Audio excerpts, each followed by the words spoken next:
नमस्कार दोस्तों, मैं हूं मीना जुल। आज की वीडियो में हम एक ऐसी प्राकृतिक घटना के बारे में जानेंगे जो इतनी ही अद्भुत है जितनी कि रहस्यमय।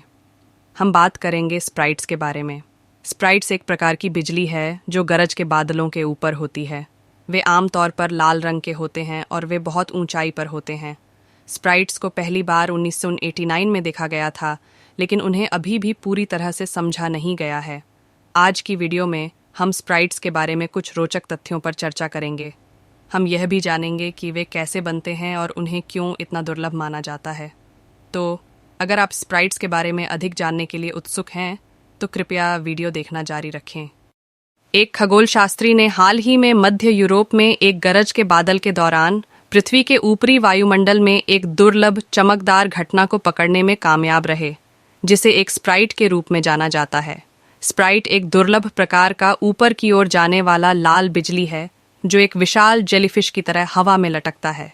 स्प्राइट को स्लोवाकिया के बास्को बायस्ट्रिका वेधशाला के खगोलशास्त्री स्तानिस्लाव कनियान्स्की ने स्लोवाकिया के लथकी में अपने घर के पास 14 अगस्त को कैप्चर किया था। चमकदार लहरदार संरचना 31 मील 50 किलोमीटर से अधिक मापी और कुछ अंश सेकंड के लिए ही दिखाई दी। स्प्राइट या तीव्र गरज के बादल के विद्युतीकरण के परिणाम स्वरूप स्ट्रेटोस्फेरिक गड़बड़ी तब बनती है जब बिजली के डिस्चार्ज गरज के बादल से ऊपर की ओर निकलते हैं, अक्सर उनके सामान्य नीचे की ओर के प्रक्षेपवक्र के अलावा। ये डिस्चार्ज आयनमंडल में लंबे धागे या आयनित गैस बनाते हैं। पृथ्वी की वायुमंडल का आयनित भाग, जो पृथ्वी की सतह से लगभग 50 मील 80 किमी ऊपर से शुरू होता है, जो नासा के अनुसार है।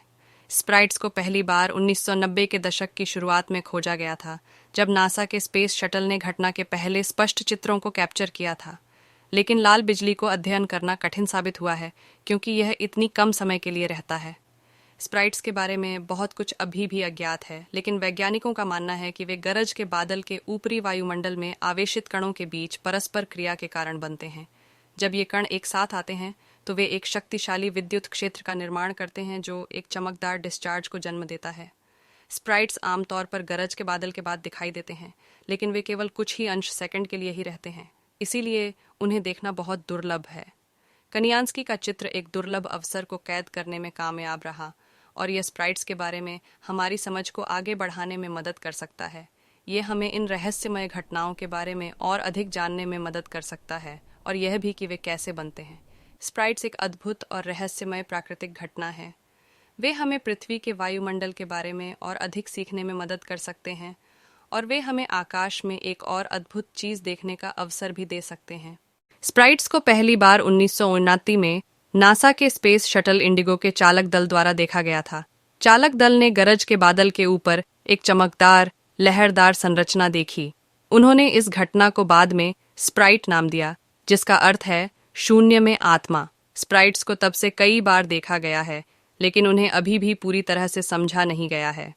वैज्ञानिकों का मानना है कि वे गरज के बादल के ऊपरी वायुमंडल में आवेशित कणों के बीच परस्पर क्रिया के कारण बनते हैं।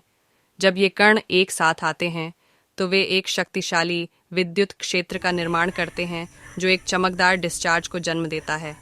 स्प्राइट्स आमतौर पर गरज के बादल के बाद दिखाई देते हैं, लेकिन वे केवल कुछ ही अंश सेकंड के लिए ही रहते हैं, इसलिए उन्हें देखना बहुत दुर्लभ है। स्प्राइट्स को अध्ययन करना कठिन है क्योंकि वे बहुत कम समय के लिए रहते हैं और वे बहुत ऊंचाई पर होते हैं। वैज्ञानिक उन्हें आमतौर पर उपग्रहों या स्पेस शटलों से देखते हैं। स्प्राइट्स के बारे में कुछ दिलचस्प तथ्य यहाँ दिए गए हैं। वे आमतौर पर 100 से 500 किलोमीटर ऊंचाई पर होते हैं। वे 100 किलोमीटर तक लंबे हो सकते हैं। वे 100 मिलियन वॉट तक बिजली का उत्पादन कर सकते हैं। वे 10,000 डिग्री सेल्सियस तक के तापमान तक पहुंच सकते हैं। स्प्राइट्स एक अद्भुत और रहस्यमय प्राकृतिक घटना है। वे हमें पृथ्वी के वायुमंडल के बारे में अधिक जानने में मदद कर सकते हैं, और वे हमें आकाश में एक और अद्भुत चीज देखने का अवसर भी दे सकते हैं।